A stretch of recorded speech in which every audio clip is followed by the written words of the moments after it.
samedi 18 juin à 16 heures précises.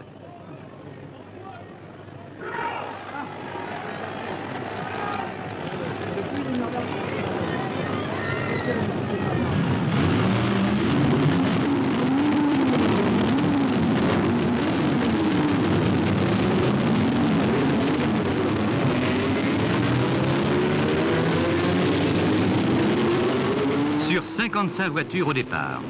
Le lendemain, 15 seulement franchiront la ligne d'arrivée, dont 4 alpines, les seules françaises terminant la course.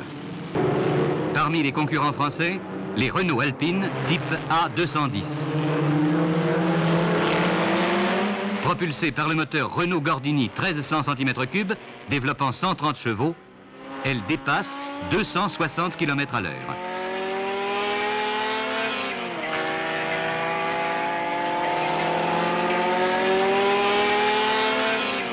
Leur tenue de route, leur excellent profilage leur ont permis au cours des essais de boucler un tour du circuit à plus de 201 de moyenne.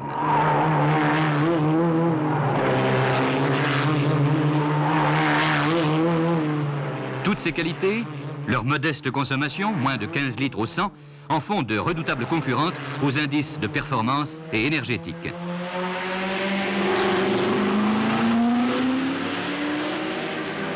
Aux 24 heures du Mans, la course peut se gagner ou se perdre dans les stands de ravitaillement.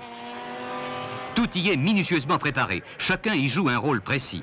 C'est l'intendance et le quartier général des concurrents. Chaque machine s'y arrêtera au total 8 ou 9 fois si tout se passe bien. Par voiture, 2 pilotes qui se relaient toutes les 3 heures, 2 mécaniciens plus un aide au ravitaillement, un chronométreur, un chef de stand, sous les regards vigilants du patron, Jean Redley, et d'Amédée Gordini.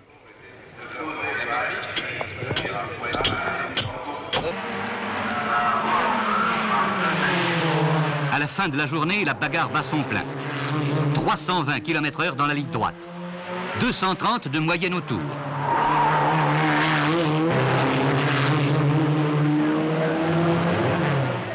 La nuit approche. Les voitures vont plonger dans l'obscurité pendant 6 heures. On dégage les phares.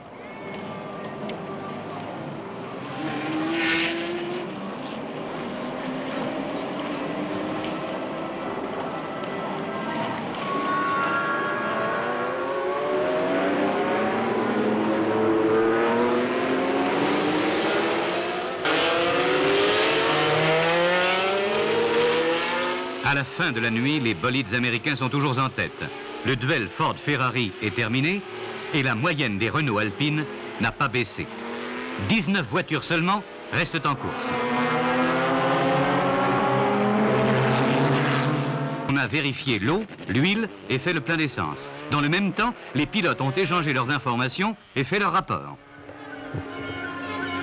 À 2 heures de l'arrivée, l'Alpine 44, pilotée par Delageneste et Chénis, est en tête du classement à l'indice énergétique. Elle terminera à la première place, immédiatement suivie de 2 autres Renault Alpine. Sur 55 partants, 15 seulement terminent la course. Et les Alpines sont toujours là, remportant la première place au rendement énergétique. Cette année, à l'arrivée du Mans, grâce à Renault Alpine, 1 voiture sur 4 est française. Plus de 171 de moyenne. 7 chevaux fiscaux qui vont aussi vite qu'une 22 chevaux il y a 6 ans.